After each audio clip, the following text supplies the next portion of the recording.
Welcome, it's Retro Robbins' day in the cave. So I thought I'd film a little bit about the area, and as you can see it's a beautiful part of the country, and somewhere way down there, just in view there, is the Retro Man Cave main entrance. Yeah, and behind that obviously there's a little railway line and lots of things, so there's a lot of greenery around this scenery. In fact, as you can probably tell, it's quite hilly. I'm on a dark beaten path in the undergrowth filming around this area. So yeah, and I'm going to walk you through and around the actual cave itself. So I'm all rolling hillside. Some of the views around here are quite spectacular, and I'm walking down this little pathway now. So forgive me if I'm slightly out of breath. We'll just cut a little bit here and get to the next part of this film.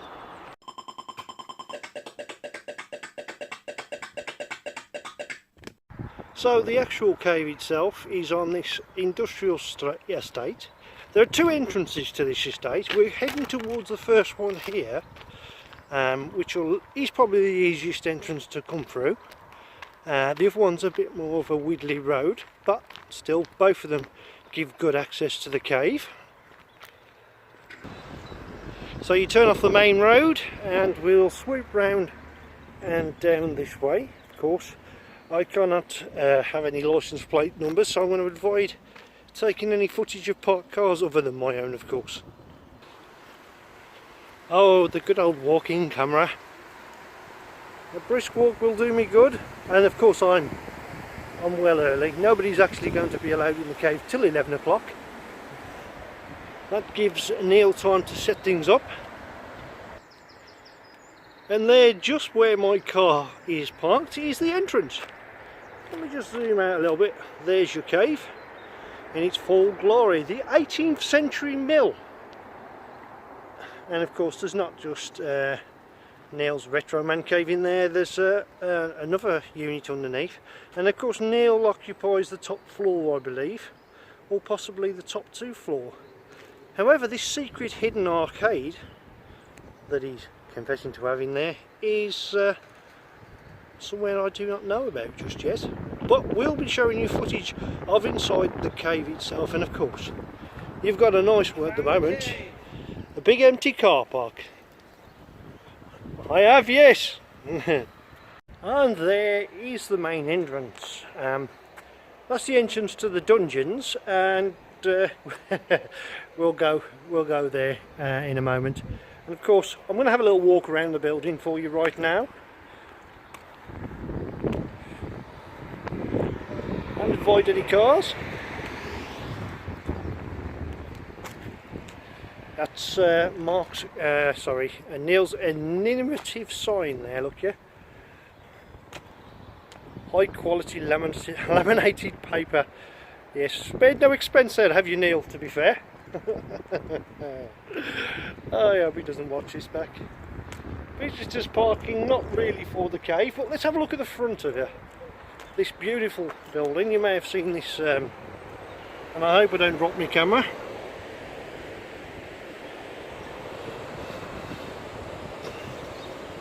It's a nice looking building. Right, clip to the back end of it. And there you go, that is the 18th century mill in its full glory. There's a little road up there with a slightly lower bridge. It's quite a busy road, and as always it's a wet road because there's water that runs down here. So I'll probably need to wipe my shoes. Turns out to be such a glorious day at the cave as well, as it happens.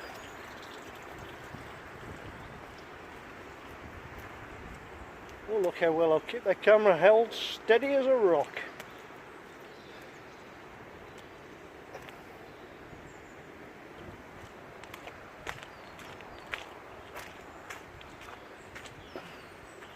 And this is a side that you don't normally see. Cave. Here's the real rear entrance as we walk around the back end of the actual building itself. And yeah, it's looking good, isn't it?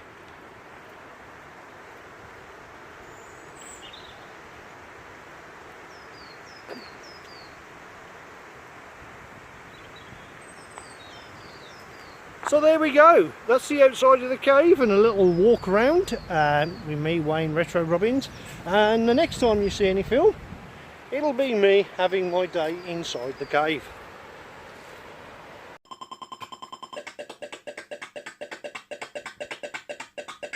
Once again, Neil spared no expense on a bit of paper there to point. He's gonna moan at me making that. Yeah, I would have bought it from Birmingham, but I don't think I've quite got the energy to do that. So I'm not going to go inside the cave just yet, but obviously there's the main entrance, and there'll be plenty of signposts. But I had to show you this. Isn't that just beautiful? And before I enter the cave, I'm going to find somewhere to eat. So let's just bring out the shade.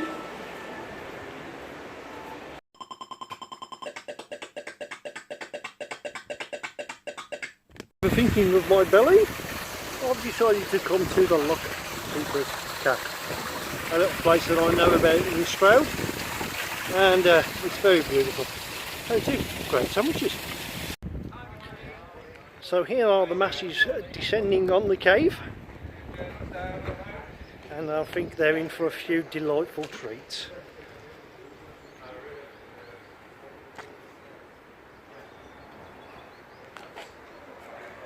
To you, young man.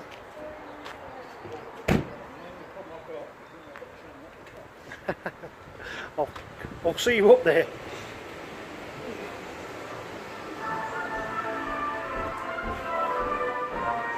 So we follow the signs around and up the stairs.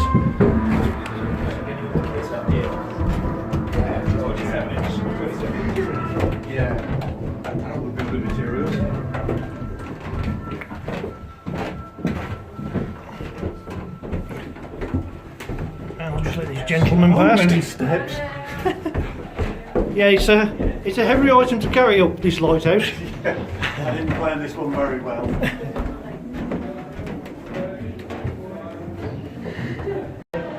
And then we come to the main entrance, and Stuart's at the... Come on then. How are you, Stuart?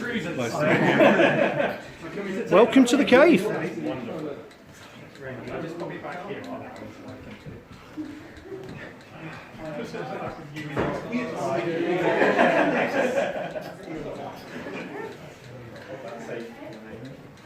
Hey Wayne. Good morning. And there's the canteen. Hello. Hi. She'll be making me coffee later, hopefully. Yeah, this is the If I'm less lucky. exciting bit. I always want to know if there are any original games on that actual. I think they're all copies. Yeah, or demos. Oh Yeah. dear. That was me, a pirate in a previous life. And look at the little mug collection. And I fit in with those mugs, don't I? So, yeah, last time I was in here, Neil made a right mess of the counter. Clement is Richard, and he's the part owner of this mill from the 18th century. Richard, could you tell me a little bit about it? Yeah, sure. So we're Heber Limited. We've been here since 1984, and we do electronics design, consultancy, and manufacturing. So yeah, we've been slowly renovating the mill since the 80s. We're on the canal, so we've got the canal to the side, and we've got the river as well that runs underneath the mill. So when I first came here, the mill, the water was running right through the bottom of what's now our stores. Oh wow! So we've slowly built that up, and it's all a listed building, unfortunately. Yeah. So we've got to go through quite a lot of steps to make sure everything's a lot all of planning okay. permission required, etc. I suppose. Yeah. That's it. And actually, about 10 years ago, this floor was derelict as well. So Yeah. it was only about 10 years ago that this was actually all renovated, and it was our engineering lab for quite some time. But then we renovated more of the floors downstairs and moved back down there.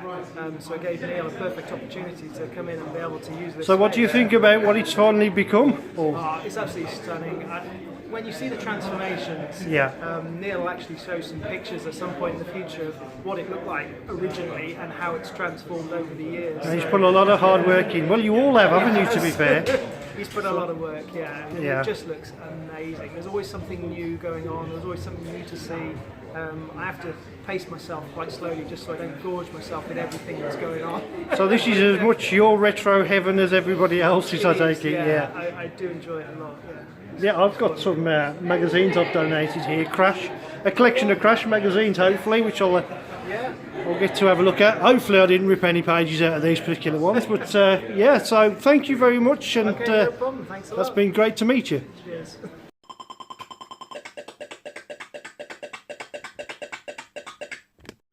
So there's that big TV, high the quality. B&O one, yeah. It's lovely, isn't it? And I think we'll be having a game on that in a bit. It looks really, really smart, doesn't it? And there's a picture of me in the middle there, look. Let's have a look at a few of the systems here. I don't want to show you too much. Obviously, if you can get yourself down to the Clave and have a fun day with the team here. Oh, then CD 32. Well, that's a dream system. Carry on talking, don't worry about it. I'm just filming the ZX81 kit that was never going to be assembled. Yes. The poor little, there is a debate. Should he finish it off, assemble it, or is he going to display it? I think displaying it is the right decision. Yeah. And that looks really, really smart.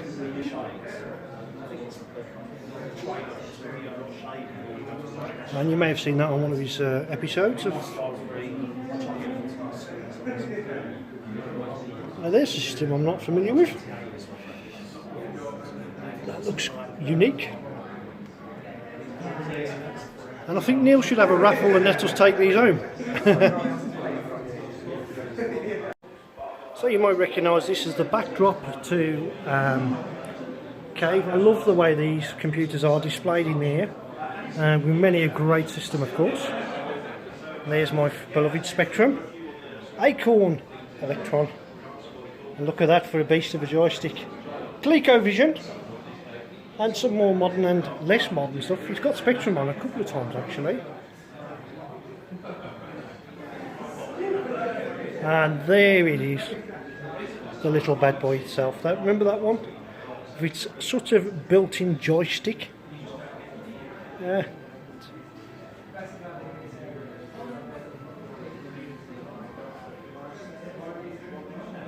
But I don't want to show you too much of this because hopefully you'll get to see it yourself if you visit the cave, and you can see there's a fair few people here all enjoying themselves at the moment.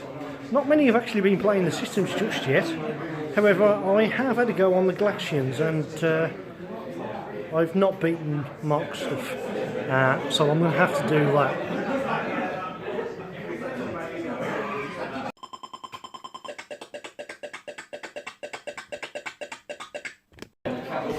Hello Neil, and thanks for letting me in your wonderful cave. It's been a delightful day so far. How are you finding it? I'm very well. It's my pleasure to have you here, Wayne. Yeah, good. A little bit nerve-wracking because of the amount of effort that went into the week preceding this to make sure everything was up to standard, but very quickly eased into it. Everyone here is so friendly and happy and gives so much positive feedback that, I'm comfortable and happy now, and it's great to see everyone happy. So you was a bit nervous to start with, but you've done it before, so this is like the second of the trial one, or third, is it? It is. We have the soft launch for friends and family. Yeah.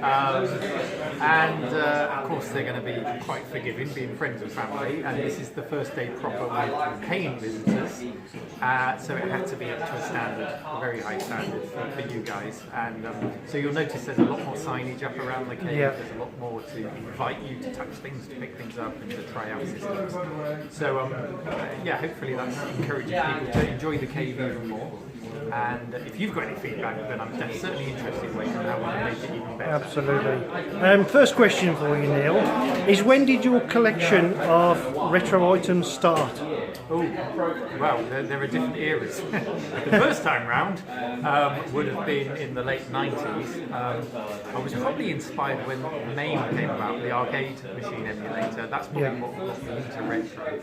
And then I started collecting things, and then life moves on and changes, and I had to sell my collection in around 2010, and then I started collecting again about 2012 2015, but it really skyrocketed 2017 when I started doing the YouTube videos and the donations started coming. Because the majority of what you see in here is donated incredibly. So I would say 2017 is when it really started picking up again. So you basically started by restoring things, would I say? Yeah, to make it affordable. Even in 2017, prices were starting to get a bit silly, so it was much better to buy things and fix them up. But also there's a certain amount of enjoyment to be had from that whole process of repairing things, to bring back to life, to clean it. For me, and it seems also for the viewers, they love a cleaning montage as much as I do. So, you've got a number of videos on your channel about that, and some great tips as well for people who want to also restore old retro like that. I have noticed one of the other things on your channel, of course, it's not just the computers that you're into, you collect the games and other artefacts in and around that. Yeah, love the games, and also we've got Mark's tabletop collection here as well. I mean, everything has its own story, doesn't it? Magazines as well, they're very evocative. I can pick up a magazine and look at the cover and remember exactly where and when I was when I bought it, and I think that's the same for a lot of people. So everything has its story, and everything deserves to be saved. So what made you start a YouTube channel? I guess it was just a dumb thing, wasn't it? People were making videos, sticking themselves on YouTube, so I thought, why not? And it took off as well, didn't it? So, is it? I class you as a retro historian because in a way, you are. Retro is the new word that we've claimed for our old computer systems, and some can be debatable what retro really means, which is understandable. But you're also a retro repairing guy, so you repair even down to repairing cardboard boxes for the old. So it's in a way your sort of progression from YouTube now into a mini museum, which has got lots of fun. When did you first come up with the idea of actually turning it into a museum? When my cupboard started getting full and I thought, what am I going to do with all this? I either needed more cupboards or I needed to display it in a way that people could enjoy it. And the more I thought about going down that route, the more it made sense, because I'm making all this effort to preserve and to protect this technology. And people seem to be enjoying it so much on the videos, so why not let them actually get their hands on it? And now that we've moved into that stage of it being a museum and exhibition, sorry, just say bye, James. Thanks for helping, James. Now that it's moved into being a museum and an exhibition, I'm much more aware of that balance to be found between preserving, protecting, restoring, because I want people to pick things up and go, oh, it's like new, I remember the first time I picked this up, without going too far over the line where you're actually being destructive about it and making things less valuable and less authentic. So I'm very aware of that now that we've moved into this new stage. So what's your favourite system? Oh, it's always the Amiga. Easy. Oh, you like Lemmings, don't you? Yeah, I mean, the Amiga, because I have so much nostalgia for it. And I think everyone loves their. It wasn't my first system, but everyone has a system that they owned that they loved back in the day. But if I had to pick another one, it would be the Sharp X68000, which is on display over there. Just because it's such an unusual and interesting machine. So, what is the future of the cave for you going to be? Is this what you envisaged? I mean, I'd be lying if I said this was the vision in my head. I knew I wanted to create something, but...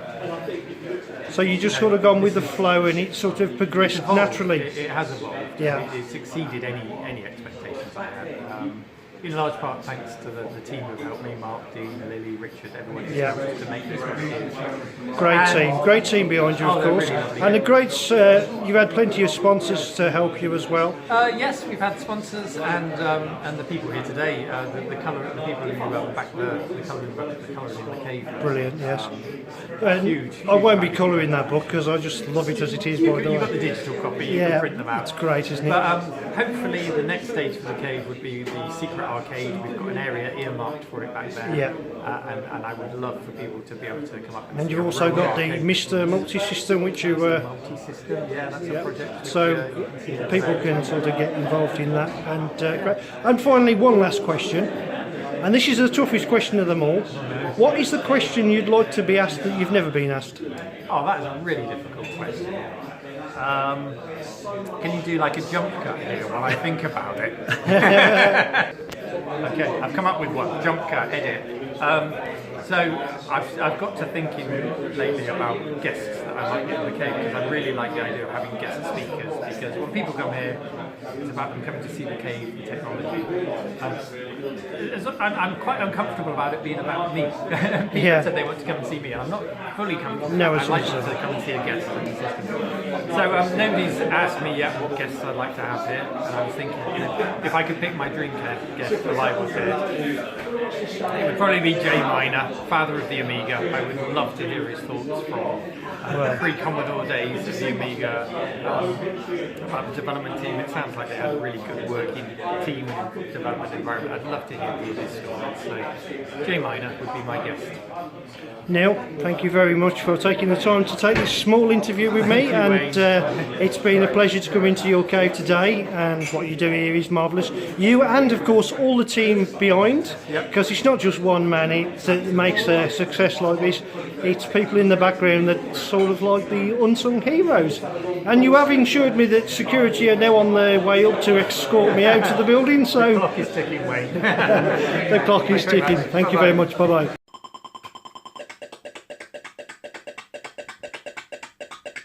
I bid farewell to the Retro Man Cave, and it's been a great day. Neil and everybody, all the team involved with a couple of good talks, and it's an absolutely glorious day to be driving home as well. But yes, I highly recommend the visit. Still plenty to see, plenty to play, and of course you get fed well, and yes, there was plenty of grub there as well, and great. Wish I hadn't had my breakfast to start with. And that just about wraps it up, so thank you for watching. Hope you enjoyed a little visit to the cave, my day in the cave. Retro Robbins.